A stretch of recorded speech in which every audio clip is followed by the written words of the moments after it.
آج سے میرے عزیزوں ہمیں تاریخ اسلام سننی ہے۔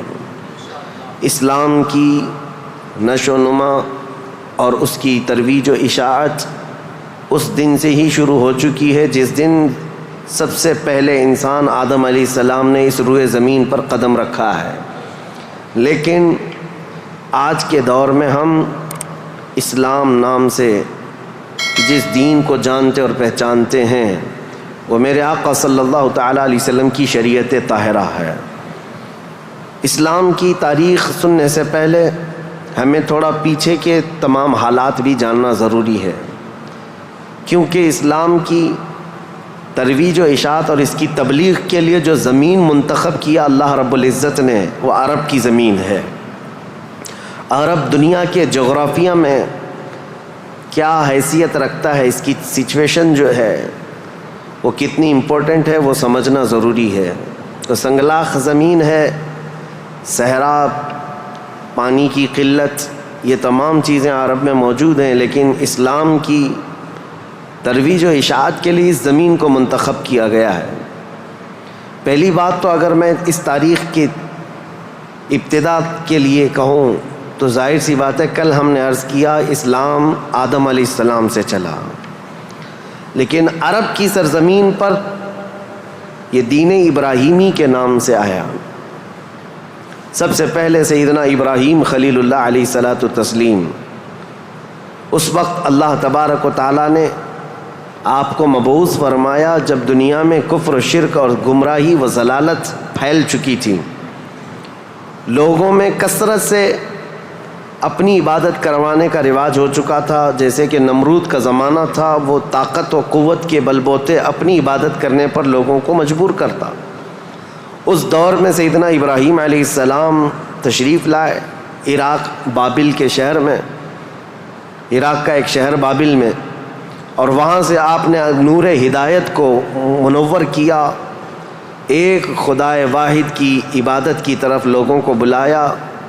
آپ کی آبادی دشمن ہوئی، خاندان دشمن ہوا، بادشاہ دشمن ہوا، بدلے میں آپ کو آگ میں جھونک دیا گیا۔ آپ وہاں سے نکل کر مصر چلے گئے۔ مصر کی سرزمین کو آپ نے اپنا جائے قیام بنایا، وہیں پر رہنے لگے۔ آپ کی شادی حضرت سارہ سے ہوئی، اولاد نہیں تھی برسوں تک۔ پھر حضرت ابراہیم علیہ الصلاۃ والتسلیم کی مخالفت میں بہت سارے لوگ تھے، حکمران تھے، بادشاہ تھے۔ ایک وقت ایسا آیا کہ مصر کا ایک بادشاہ جو آپ کی مخالفت میں بہت زیادہ آگے تھا، لیکن اللہ تعالیٰ نے اس کے سینے کو نور ہدایت سے روشن کیا، پھر وہ آپ کی عزت و تکریم کیا۔ پھر اس بادشاہ نے اپنی بیٹی ہاجرہ کو ابراہیم علیہ السلام کے ساتھ بیاہ کر دیا۔ شروع سے میں تاریخ میں چل رہا ہوں، سب کو ذہن حاضر رکھنا ضروری ہے کہ حضرت ابراہیم علیہ السلام کو حضرت ہاجرہ دوسرے نکاح میں آئیں، یہ بادشاہ کی بیٹی تھیں، اور ہوا یہ کہ دو بیویاں ایک گھر میں رہیں، معاملات الگ ہو جاتے ہیں۔ تو جب معاملات بدلنے لگ گئے تو حضرت ہاجرہ کے گھر میں ایک بیٹا پیدا ہوا جو حضرت اسماعیل علیہ السلام ہے۔ تو حضرت ابراہیم علیہ السلام کو حکم الہی ہوا کہ اس ماں اور بیٹے کو الگ رکھا جائے اور پہلی بیوی کو الگ رکھا جائے۔ تو ابراہیم علیہ السلام حضرت سارہ کو مصر میں ہی چھوڑ دیے اور حضرت ہاجرہ اور حضرت اسماعیل علیہ السلام کو لے کر عرب کی سرزمین میں داخل ہوئے۔ یہاں سے عرب کی تاریخ شروع ہوتی ہے۔ عرب کی سرزمین کو آباد کرنے والے پہلے انسان ابراہیم علیہ السلام ہیں۔ عرب میں بھی ساری زمین کا انتخاب نہیں، عرب کا جو مرکزی علاقہ تھا وہ مکہ مکرمہ تھا۔ مکہ مکرمہ اور خانہ کعبہ جو آج جہاں پر ہے وہ دنیا کے مرکز میں واقع ہے، سینٹر میں واقع ہے۔ ابراہیم علیہ السلام وہاں تشریف لائے۔ اس وقت کوئی آبادی نہیں تھی، کسی کا گھر نہیں تھا، کوئی مکان نہیں۔ خانہ کعبہ پرانی شکل میں جو فرشتوں کا بنایا ہوا، آدم علیہ السلام کا بنایا ہوا، نوح علیہ السلام کا بنایا ہوا مٹی کی شکل میں موجود تھا۔ ابراہیم علیہ السلام وہاں پر اپنی بیوی اور اپنے بیٹے کو ایک چھوٹا سا گھر بنا کر دے دیتے ہیں، بغیر چھت کا مکان تھا۔ پھر اس کے بعد وہ وہاں سے چلے گئے، پھر دوبارہ آتے رہے جاتے رہے۔ اسماعیل علیہ السلام کی عمر جب سن بلوغت کو پہنچی تو ابراہیم علیہ السلام کو حکم ہوا کہ اس خانہ کعبہ کی تعمیر کی جائے۔ تو ابراہیم علیہ السلام نے اپنے بیٹے حضرت اسماعیل علیہ السلام کے ساتھ مل کر کے خانہ کعبہ کی تعمیر کی۔ آپ کو بانی کعبہ بھی کہا جاتا ہے۔ دو ہی باپ اور بیٹے نے مل کر پورے خانہ کعبہ کی تعمیر کی، اس کی دیواریں اونچی کی، جس کا ذکر قرآن پاک میں بھی موجود ہے۔ اس ایک پتھر پر کھڑے ہو کر کے آپ تعمیر کرتے تھے، جس کو آج مقام ابراہیم کہا جاتا ہے۔ پتھر جیسے جیسے دیواریں بلند ہوتی بلند ہو جاتا، جب آپ کے اترنے کا وقت ہوتا پتھر نیچے ہو جاتا۔ جب تعمیر مکمل ہو گئی خانہ کعبہ کی تو پھر ابراہیم علیہ السلام نے دعا کی کہ اللہ اس آبادی کو ہری بھری کر دے، شاد و آباد کر دے، اور یہاں رہنے والوں کو ہر قسم کے پھل اور میوہ جات سے تو ان کو رزق عطا فرما۔ آپ کی دعا قبول ہوئی۔ جو بے آباد علاقہ تھا، اب سنیں تاریخ کہاں سے شروع ہو رہی ہے۔ بے آباد علاقہ، کوئی آبادی نہیں تھی۔ ایک قبیلہ آیا جو تجارت کے لیے کہیں کا سفر کر رہا تھا، چونکہ وہاں پر زمزم کا کنواں بھی تھا۔ تاریخ میں آپ کو پتہ ہے حضرت اسماعیل علیہ السلام کی ایڑیوں سے زمزم کا کنواں نکلا، اور وہ پانی کا سوتا چشمہ ایسا تھا کہ کنٹینیو جاری، بلکہ آج تک جاری ہے۔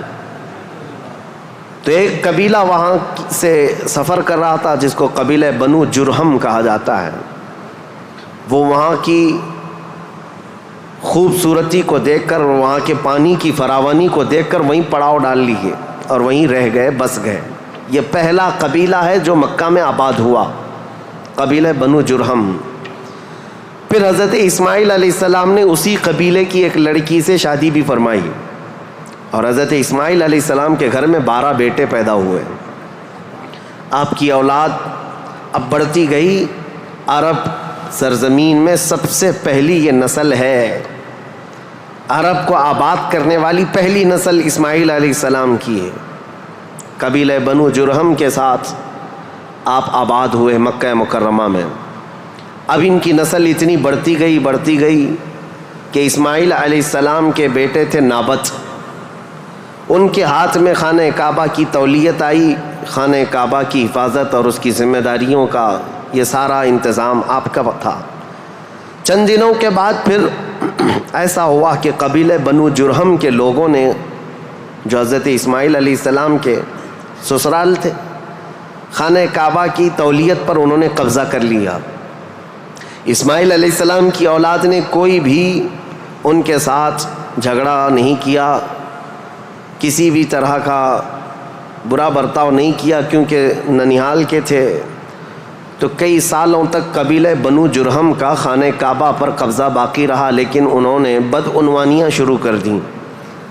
خانہ کعبہ کے پاس لوگ جو دور دور سے آتے تھے دنیا میں، حاجی، اس وقت بھی ہر سال حج ہوا کرتا تھا، ان کے ساتھ برا سلوک کرنا، ان سے چڑھاوے لینا، ان سے زیادہ مانگ کرنا، یہ سب چیزیں ہونے لگیں۔ تو پھر حضرت اسماعیل علیہ السلام کی اولاد نے دوبارہ خانہ کعبہ کی تولیت اپنے ذمہ لے لی۔ تولیت کہتے ہیں ذمہ داری، جس سے متولی کہا جاتا ہے، جیسے مسجد کا متولی ہوتا ہے، تولیت اسی کو کہتے ہیں۔ خانہ کعبہ کی خدمت کی ذمہ داریاں۔ اب یہ زمانہ چلتا رہا۔ میں آپ کو پہلے یہ خاندانی معاملات بتا رہا ہوں، اس کے بعد پھر یہاں کے سیاسی حالات بھی بتاؤں، اور پھر مذہبی حالات بھی آپ کو بتاؤں، تاکہ اسلام کی تاریخ کو سمجھنے کے لیے اس کا بیک گراؤنڈ بھی سمجھنا بہت ضروری ہے، پس منظر کیا تھا یہ معلوم ہونا ضروری ہے۔ اب اسماعیل علیہ السلام کی اولاد میں عدنان ایک شخص پیدا ہوئے جو آل اسماعیل میں بہت ہی معزز انسان تھے۔ اکثر صحابہ کرام کا اور خود رسول اللہ صلی اللہ علیہ وسلم کا نسب حضرت عدنان تک پہنچتا ہے۔ وہ ہمارے آقا صلی اللہ تعالیٰ علیہ وسلم کے جد امجد بھی ہیں۔ عدنان نے مکہ مکرمہ کی ذمہ داریاں سنبھالی، اور اس کے بعد اب آبادی اتنی بڑھ گئی کہ ان لوگوں کو تجارت کے لیے اور اپنے معیشت کے لیے، اپنے معاش کے لیے دور دور جانا پڑا، مکہ چھوڑ کر کے باہر جانا پڑا۔ آبادی بڑھتی چلی گئی مکہ مکرمہ کی۔ اور اس کے بعد زمانے کے صبح و شام گردش لیل و نہار جس کو کہتے ہیں، آتے گئے ایسے کہ آل اسماعیل علیہ السلام کی اولاد کا قبضہ یا ان کی خدمت کا معاملہ خانہ کعبہ پر ڈھیلا پڑتا چلا گیا۔ پھر کوئی دوسرا قبیلہ آیا، بنو خزاعہ، انہوں نے خانہ کعبہ کی تولیت اپنے حصے میں لے لی۔ اب جو اصل تاریخ شروع ہوتی ہے وہ میں بتانا آ رہا ہوں۔ تو برسوں برس اسی طرح سے گزرتے گئے اور پھر ایک شخص پیدا ہوئے جن کا نام فہر تھا۔ یہ اسماعیل علیہ السلام کے اولاد میں فہر نام ہے۔ فہر کا ایک لقب تھا قریش، اور یہیں سے قریش خاندان کی ابتدا ہوتی ہے۔ قریش ان کا لقب تھا اور اصل نام تھا فہر بن غالب۔ تو حضرت فہر جو رسول اللہ صلی اللہ علیہ وسلم کے پردادا ہوتے ہیں، یہ پیدا ہوئے اور ان کی اولاد ہوئی، اور اس کے بعد اب قریش خاندان کی ابتدا ہوئی۔ لیکن جگہ جگہ یہ لوگ منتشر ہو گئے، کچھ مکہ میں رہے، کچھ باہر رہے، لیکن خانہ کعبہ کی تولیت کی اور وہاں کا سارا قبضہ جو ہے بنو خزاعہ قبیلے کے ہاتھ میں تھا۔ پھر زمانہ بدلتا ہوا یہاں تک پہنچا کہ اسماعیل علیہ السلام کی اولاد میں یعنی قریش خاندان میں ایک شخص پیدا ہوئے جن کا نام قصی تھا۔ یہ تاریخ کے بہت اہم آدمی ہیں، بہت اہم ترین شخصیت ہیں قصی۔ ساری سیاست عرب کی وہیں جا کر ختم ہوتی ہے۔ قصی ایک کلاب کے بیٹے تھے، لیکن ایسا ہوا کہ باپ کا انتقال جلدی ہو گیا۔ قصی جو ہے بنو عزرا قبیلے میں ہی پرورش پائے اپنے ننیال میں۔ جوان ہوئے تو آپ کو بتایا گیا کہ تمہارا خاندان تو اسماعیل علیہ السلام کا خاندان ہے، اور خانہ کعبہ کے وہ ذمہ دار رہے ہیں، متولی رہے ہیں۔ تو وہ اپنے ننیال کو چھوڑ کر کے جب مکہ آئے تو قصی یہ جوان تھے، بھرے جوان تھے۔ آتے ساتھ ان کے اندر وہ ہنر تھا، پیشانی میں وہ چمک تھی کہ جو دیکھتا دیکھتا رہ جاتا۔ ظاہر سی بات ہے وہ چمک کسی اور کی نہیں تھی، وہ نور مصطفیٰ کی تھی۔ قصی نے آتے ساتھ ہی لوگوں کو اپنی طرف مائل کر لیا، لوگ جوق در جوق قصی کے گرویدہ ہو گئے۔ پھر قصی نے سارے قریش کو جو ادھر ادھر منتشر تھے سب کو مکہ میں جمع کر دیا، اور بنو خزاعہ قبیلے کے ہاتھ میں جو خانہ کعبہ کی تولیت تھی اس کو حاصل کر لیا۔ اب دوبارہ حاصل کرنے کے بعد اب تک مکہ مکرمہ میں یا خانہ کعبہ کی خدمت اور حرم میں جو معاملات چلتے تھے وہ یوں ہی چلتے تھے۔ جو ذمہ دار ہے اس نے جو دیکھ لیا وہ کر لیا، لیکن قصی نے باضابطہ ڈپارٹمنٹ بنائے، شعبے بنائے، حکومت کا اسٹیبلشمنٹ جس کا طرح ہوتا ہے پورا انہوں نے بنایا۔ انہوں نے ذمہ داریاں بانٹیں، سقایا، رفادہ، سدانہ، یہ سب نام رکھے گئے ہیں۔ یعنی انہوں نے شعبے ایسے بانٹ دیے، ڈپارٹمنٹ تبدیل کر دیے گئے کہ یعنی کئی قبیلوں کو جمع کیا مکہ میں اور کہا جب کبھی کہیں جانے کی ذمہ داری ہوگی، جھنڈا اٹھانے کی ذمہ داری، وہ ایک بہت اہم ذمہ داری ہوتی تھی، وہ ایک قبیلے کو سونپ دیا۔ اور ہر سال جو حاجی آتے ہیں مینا میں ان کو پانی پلانا اور کھانا کھلانا، اس کو سقایا کہا جاتا تھا، وہ ایک قبیلے کی ذمہ داری دے دی گئی، سقایا۔ یہ ڈپارٹمنٹ پوری منسٹری ہو گئی۔ اور اس کے بعد رفادہ، یہ ایک ذمہ داری ہے، جو حاجی آیا کرتے ان کو پیسوں کی ضرورت ہوتی، کہیں دور دراز سے سفر سے آئے ہوتے ان کی مالی مدد کی ضرورت ہوتی، وہ ایک خاندان کے ہاتھ میں دے دیا گیا۔ یہ رفادہ ایک منسٹری کا نام ہے، وہ اس منسٹری کے ذمہ دار ایک قبیلے کو بنایا۔ پھر اس کے بعد سدانہ، خانہ کعبہ کی حفاظت، اس کے غلاف کو تبدیل کرنا، اس کی چابی کی ذمہ داری، اس کو کھولنا بند کرنا، اس کی صفائی کرنا، وہ بھی ایک قبیلے کے ذمے میں دے دیا۔ وہ باضابطہ ایک منسٹری بنائی گئی، ایک وزارت تھی، اور اس کے علاوہ تقریباً انہوں نے 26 منسٹریاں بنائی تھیں، شعبے بنائے تھے۔ کون؟ حضرت قصی۔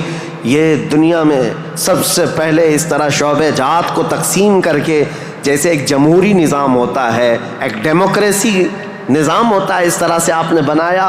اور حضرت قصی کی یہ مہارت تھی کہ پورے عرب میں آپ کا، بلکہ ہر جگہ آپ کا چرچا ہونے لگا۔ اور حضرت قصی نے اس چیز کو اتنے اونچے لیول تک لے جا کر وہاں مکہ مکرمہ کو پوری دنیا میں متعارف کیا کہ لوگ یہاں کی خدمتیں دیکھنے کے لیے آیا کرتے تھے۔ ہر قبیلے کو الگ ذمہ داریاں تھیں۔ یہ تاریخ ہے۔ اس کے بعد قصی جلدی ہی انتقال کر گئے، حالانکہ ان کو زیادہ وقت نہیں ملا، ان کا زیادہ وقت نہیں تھا۔ ان کی شادی ہوئی، شادی ہونے کے بعد ان کے گھر جو بیٹے پیدا ہوئے ہیں وہ 2 بیٹے تھے، ایک عبد الدار اور ایک عبد مناف۔ قصی نے اپنی ساری ذمہ داریاں، اپنی جانشینی عبد مناف کو دے دیا۔ عبد مناف یہ بہت ہی پاکیزہ اخلاق کے انسان تھے اور لوگوں میں بہت ہی معزز تھے، مکرم تھے۔ عبد مناف کے ذمے میں جو کام آئے تھے وہ جس طرح ان کے باپ قصی نے بانٹے تھے۔ اس کے بعد عبد مناف کے بیٹے پیدا ہوئے جو عرب قبیلوں میں نہیں، قریش خاندان میں سب سے افضل انسان سمجھے جاتے تھے، وہ حضرت ہاشم ہیں۔ ہاشم، ان کا لقب ہاشم اس لیے تھا کہ یہ اتنے فیاض تھے، اتنے سخی تھے کہ اپنا مال کا اکثر حصہ پورا حاجیوں کو کھلانے میں تقسیم کرتے تھے۔ ایک بار عرب میں قحط پڑ گیا تھا، لوگ بھوکے تھے اور لوگوں کے پاس مال و دولت کی کمی بہت زیادہ آ گئی، تو حضرت ہاشم نے سال بھر روٹیوں کے ٹکڑے کر کے ان کو شوربے میں ڈبو کر لوگوں کو پیٹ بھر کر کھلاتے تھے، اس لیے آپ کا لقب ہاشم ہوا۔ ہاشم اس ذمہ داری کو اس طرح سے سنبھالتے ہیں کہ خانہ کعبہ کی تولیت وغیرہ عبد الدار کے پاس تھی۔ سقایہ رفادہ، جس کو میں ابھی نام دے کر کے جو منسٹریاں بتایا کہ یہ الگ الگ قبیلوں کے ذمے تھی، تو عبد الدار جو ایک ان کے پردادا کے ہی خاندان میں لوگ تھے، انہوں نے بدعنوانیاں شروع کی تھیں، ٹیکس لگایا، حاجیوں سے پیسہ لیا، یہ تمام چیزیں ہونے کی وجہ سے حضرت ہاشم نے وہ ذمہ داریاں بھی اپنے ہاتھ میں لے لیں۔ اب قریش خاندان میں حضرت ہاشم کے پاس جو ذمہ داریاں تھیں وہ یہ تھیں کہ آپ رفادہ یعنی حاجیوں کو مالی مدد دینے کے بھی آپ ہی ذمہ دار تھے، سقایہ مینا میں حاجیوں کو پانی پلانے کے ذمہ دار بھی آپ ہی تھے، اور سدانہ خانہ کعبہ کی چابی اور کلید بردار جو کہتے ہیں وہ بھی ذمہ داریاں آپ نے لے لی تھی۔ اتنا ہی نہیں، ندوہ ایک وہاں کی ایسی بیٹھک کا نام ہے جو عدالت بھی ہے، پارلیمنٹ بھی ہے، مشورے کی جگہ ہے، جہاں سب کے فیصلے کیے جاتے تھے، وہ بھی حضرت ہاشم کے ذمے میں تھی۔ حضرت ہاشم، ان کا بھی معاملہ ایسا ہوا کہ انہوں نے شادی فرمائی اور ان کے ہاں ایک ہی بیٹا پیدا ہوا جن کا نام شیبہ تھا۔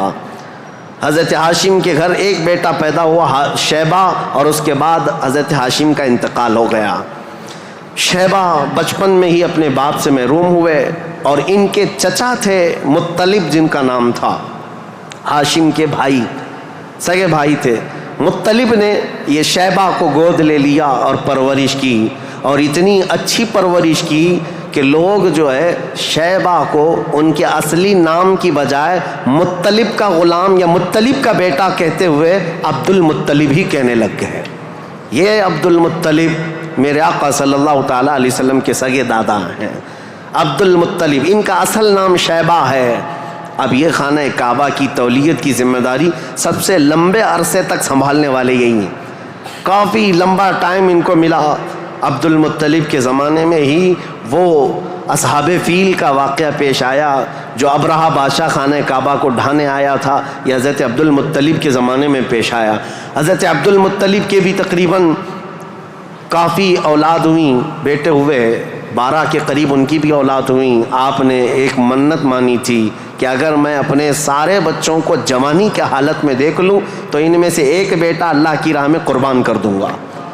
جب سارے بچے آپ کے جوان ہو گئے تو حضرت عبد المطلب خانہ کعبہ کے پاس گئے، اور اس کے بعد آپ نے قرعہ اندازی کی اپنے بیٹوں کے نام نکال کر کے کہ کس بیٹے کا نام نکلے گا جس کو قربان کیا جائے۔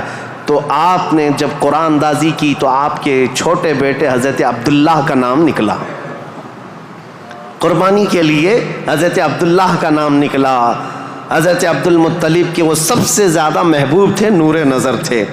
آپ نے سارے لوگوں سے مخاطب ہو کر کے کہا کہ اس مسئلے کو کیسے حل کریں، تو سارے لوگوں نے کہا کہ اللہ رب العزت کے معاملات اللہ کے حوالے اس کو چھوڑ دو۔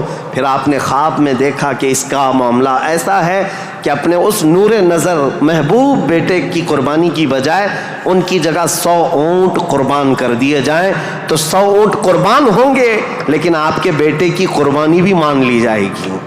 کہ آپ نے بیٹے کو بھی قربان کیا.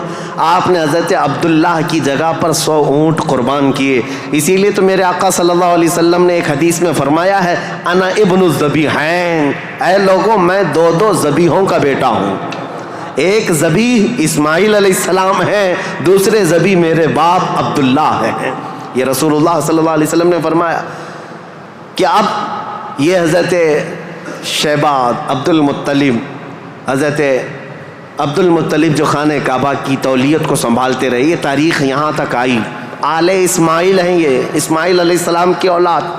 تاریخ کو میں نے شروع کیا تھا حضرت ابراہیم علیہ السلام سے، پھر اب حضرت عبد المطلب رضی اللہ تعالیٰ عنہ خانہ کعبہ کی تولیت سنبھالتے رہے، اور اس کے بعد اپنے سارے بیٹوں کی شادیاں کیں. ان میں اپنے چھوٹے بیٹے حضرت عبداللہ کی شادی آپ نے کہ ایک قبیلہ جو مدینہ طیبہ میں آباد تھا وہب بن عبد مناف کا، ان کی بیٹی حضرت آمنہ سے کی، جو سب سے معزز قبیلے کی خاتون تھیں، پاکیزہ تھیں، طیبہ تھیں، طاہرہ تھیں.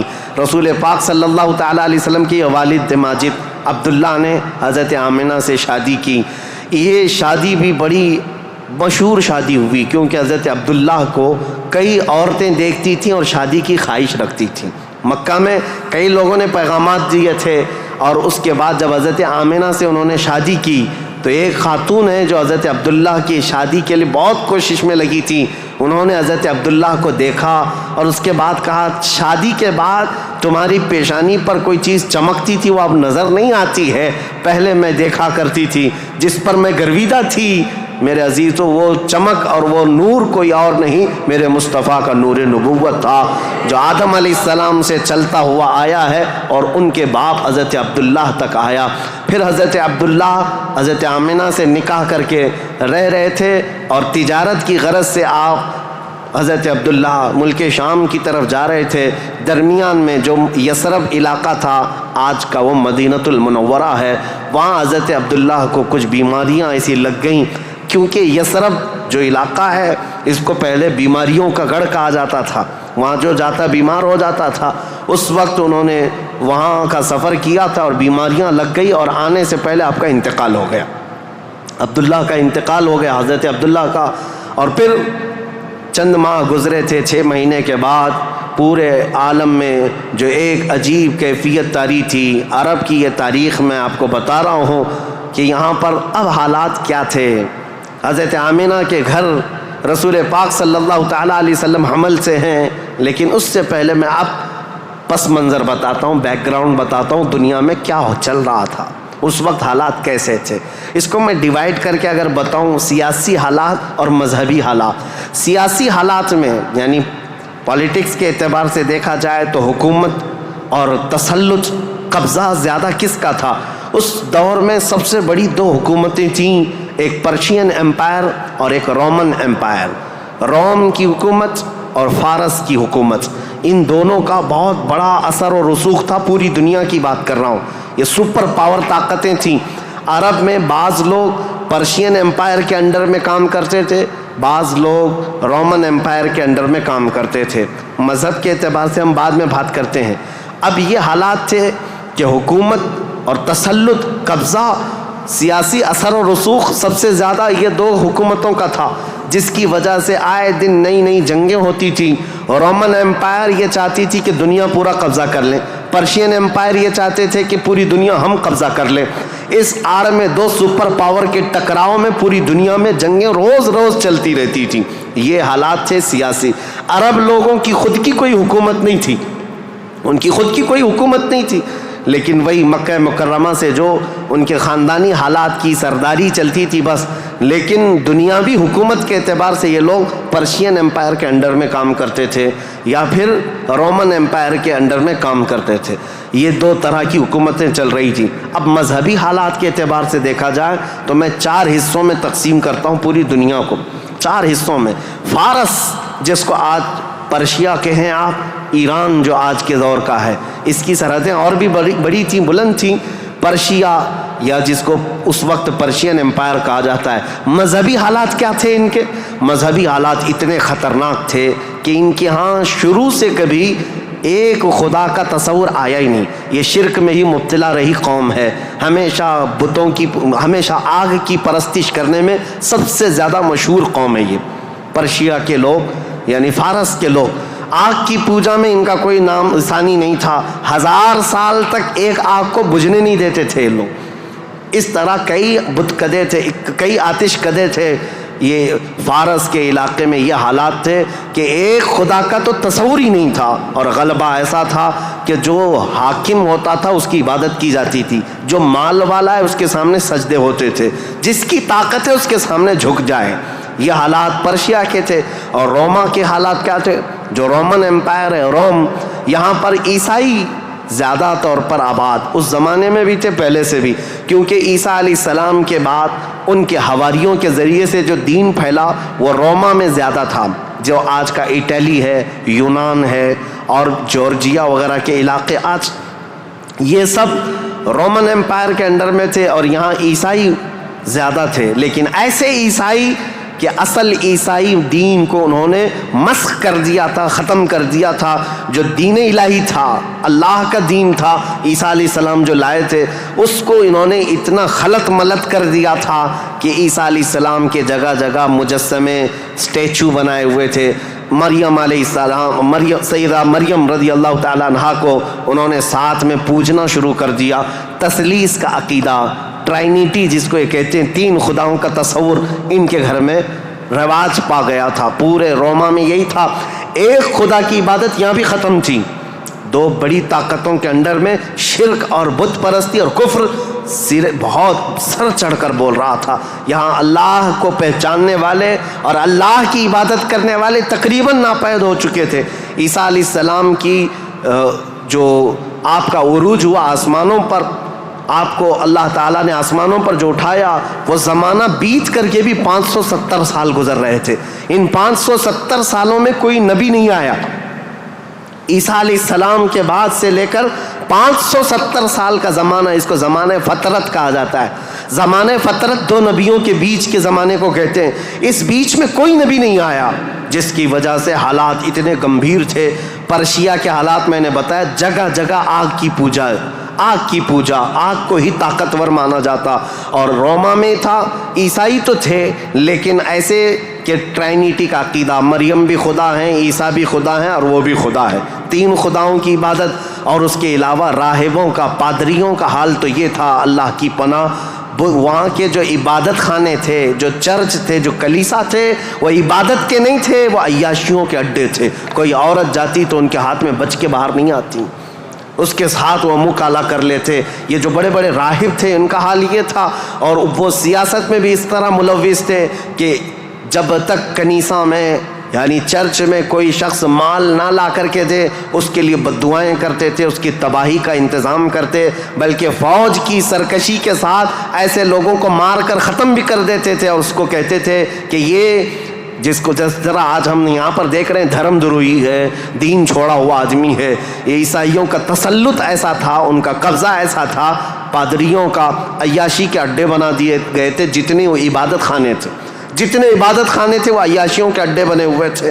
اور ان کے ہاں یہ سب چیزیں عام, جو اخلاق دینے آئے تھے, جو اچھا مزاج دینے آئے تھے, وہی ان کے علماء, ان کے راہب پورے ایسے تسلط کے ساتھ گندگیاں پھیلا چکے تھے. یہ روما کے حالات تھے, پرشیا کے حالات وہ تھے. اب دنیا میں تیسرا ایک بڑا طبقہ جو اپنا اثر رکھتا تھا, اپنا رسوخ رکھتا تھا, وہ ہندوستان کا تھا. ہندوستان جس کو ہم اکھنڈ بھارت کہیں, یہ ہندوستان, اس کی سیمائیں, اس کی سرحدیں اتنی نہیں تھی جو آج کشمیر سے کنیا کماری تک یا گجرات سے لے کر کے بنگال کی کھاڑیوں تک ہے, بلکہ اس کی سیمائیں ایران کی سرحدوں تک پہنچتی تھی. افغان, پاکستان, بنگلہ دیش, نیپال جو آج ایک الگ الگ ریاستوں میں, الگ الگ ملکوں میں تبدیل ہیں, یہ سب ہندوستان کے علاقے ہوا کرتے تھے. ہند اس وقت کے حالات کیا تھے ہندوستان کے, میں اس وقت کی بات کر رہا ہوں. عیسیٰ علیہ السلام کے عروج آسمانی کے 570 سال کے بعد ہندوستان کے حالات بڑے دیگرگوں تھے, کیونکہ یہاں پر بھی شروع سے بت پرستی بہت زیادہ تھی. بلکہ تاریخ نگاروں نے لکھا ہے اس وقت ہندوستان کی آبادی اگر 1 کروڑ تھی تو یہاں کے خدا جو بنائے گئے تھے وہ 2 کروڑ تھے. یعنی انسانوں کی آبادی سے بڑھ کر کے خدا تراشے گئے تھے. ہر قبیلے کا نہیں, ہر خاندان کا نہیں, بلکہ ہر انسان کا 2 خدا, 3 خدا, 4 خدا, جس کی جیسی حیثیت ویسے خدا بنائے ہوئے تھے. اور یہاں پر اخلاقی حالات اگر دیکھے جائیں تو وہ بھی اس طرح کہ جیسے کل بھی میں نے بتایا تھا, کاسٹزم میں یہ لوگ ایسے ملوث تھے کہ برہمن الگ, شودر الگ, دلت الگ, چھتریہ الگ, یہ سب چیزوں کو کاسٹ میں بدل کر کے ایسے کہ کسی دلت کو ایک مقدس کتاب چھونے کی بھی اجازت نہیں ہوتی, برہمن سے مصافحہ کرنے کی بھی اجازت نہیں ہوتی. اگر کسی دلت نے برہمن کی لڑکی کو چھو بھی لیا تو اس کا ہاتھ کاٹ دیا جاتا, اور اگر گیتا کے شلوک سن لیتا تو اس کے کان میں کھولتا ہوا تیل ڈال دیا جاتا تھا. یہ سب حالات یہاں کے تھے. یعنی اخلاقی پستی, اخلاقی گراوٹ یہاں پر بھی تھی. روما کے حالات بھی اچھے نہیں تھے, پرشیا کے حالات بھی اچھے نہیں تھے, ہندوستان کے حالات بھی. اور عورتوں کے لیے تو یہ اس قدر سخت تھے, اللہ اکبر. یہاں کسی عورت کا شوہر مر جاتا تو عورتیں ساتھ میں اپنے شوہر کی چتا کے ساتھ آگ لگا لیتی, جس کو ستی کہا جاتا تھا. ستی ایک رسم ہے, تاریخ میں آج بھی موجود ہے. بیوہ عورت کو جینے کا حق نہیں تھا. بیوہ عورت اپنے شوہر کی آگ کے ساتھ خود بھی جل جاتی تھی, وہ چاہے جوان ہو, چاہے 2 مہینے کی دلہن کیوں نہ ہو, اسے جلا دیا جاتا. چند سالوں کے بعد پھر جلانے کا رواج ختم ہوا, پھر بیوہ عورت کو جنگلوں میں بھیج دیا جاتا کہ وہ وہاں رہے, وہیں آباد رہے. اس کا گھر میں آنا اب شگن. آج تک یہ بری روایت موجود ہے, جاہلوں کے آج بھی پائی جاتی ہے, غیر مسلموں کے ہاں کہ اگر کوئی بیوہ عورت اچھے تقریبات میں شامل نہیں ہو سکتی, اچھے فنکشنز میں نہیں آ سکتی, کھانے پکانے کے وقت نہ آ جائے, یہ اب شگن ہو جائے. عورت اگر حیض اور نفاس کے عالم میں ہو تو اس وقت تو اس کے ساتھ جانوروں سے بدتر سلوک ہوتا. اس کا گلاس الگ, اس کا برتن الگ, اس کا کھان پان الگ, بلکہ جانوروں کا جس طرح سے الگ رکھا جاتا تھا عورت کا بھی الگ رکھا جاتا تھا. عورت کو پستی کی طرف دھکیل دیا گیا تھا. یہ تاریخ یہاں کی تھی, ہند کی. 3 بڑے طبقے دنیا کے میں بتا رہا ہوں, ایک روما میں, ایک پرشیا میں, ایک ہندوستان میں. اخلاقی پستی اس قدر تھی, کفر و شرک غالب تھا, اور اس کے علاوہ اب چوتھی ایک قوم بچتی ہے. ان سب کے بیچ میں اگر کوئی تھوڑی بہت شدھ بدھ رکھتی تھی, کوئی تھوڑا بہت اچھا مزاج رکھتے تھے, تو اس زمانے میں عزت تھی, تو وہ بنی اسرائیل کی تھی جو یہودی تھے, بنی اسرائیل. لیکن ان کے حالات ایسے تھے کہ غرور و گھمنڈ ان کو اتنا تھا کہ وہ یہ کہتے تھے کہ پوری روئے زمین پر سب سے افضل لوگ ہم ہیں, اللہ کے محبوب ہم ہیں, اللہ کے بیٹے ہم ہیں, ہم کو اللہ کبھی عذاب نہیں دے گا, کبھی اللہ ہم کو آگ نہیں دکھائے گا. یہ سب اتنا غرور تھا اپنے افضل ہونے کا کہ کوئی نبی آتے تو ان نبیوں کا قتل بھی کر دیتے. ان بنی اسرائیل نے, یہودیوں نے 10,000 کے قریب نبیوں کا قتل کیا ہے, 10,000 کے قریب نبیوں کا قتل کیا یہ بنی اسرائیل. اور اللہ کی لعنت ان پر ایسی, اللہ کا غضب ان پر ایسا, غیر المغضوب علیہم ولا الضالین پڑھتے ہیں آپ. اور قرآن پاک میں اللہ تعالیٰ نے فرمایا ہے کہ اللہ وباءوا بغضب من اللہ, وہ اللہ کے غضب کے ساتھ لوٹی ہوئی قوم ہے. یہودی جو تھے بنی اسرائیل, اس دور میں ان کا حال یہ تھا کہ تھوڑے بہت یہ بت پرستی تو نہیں کرتے تھے, دوسرے خداؤں کی طرف جھکتے تو نہیں تھے, لیکن سود خوری ان کی فطرت میں داخل تھی. سود اتنا کھاتے تھے کہ کسی بھی غریب کی زندگی تباہ و برباد کر دیتے. سود کا نظام سب سے زیادہ یہ یہودیوں کی طرف سے, اور آج بھی پوری دنیا کو کریڈٹ کے پلیٹ فارم پر لا کر کھڑا کرنے والی قوم کوئی اور نہیں, یہ اسرائیلی ہیں, یہ یہودی ہیں.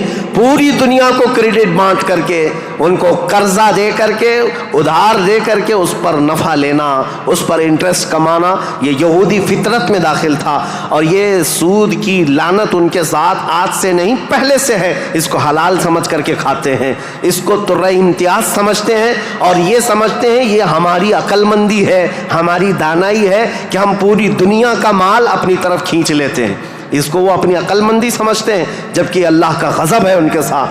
یہ چوتھی قوم تھی جو برائیوں میں ملوث تھی, سود خوری میں ملوث تھی, نبیوں کا قتل, بلکہ کتابوں کو یوں پھینک دیتے, اگر ان کے مزاج کے مطابق کوئی مسئلہ نہیں ملتا تو پھینک دیتے اور کہتے یہ کتاب اللہ کی ہے نہیں,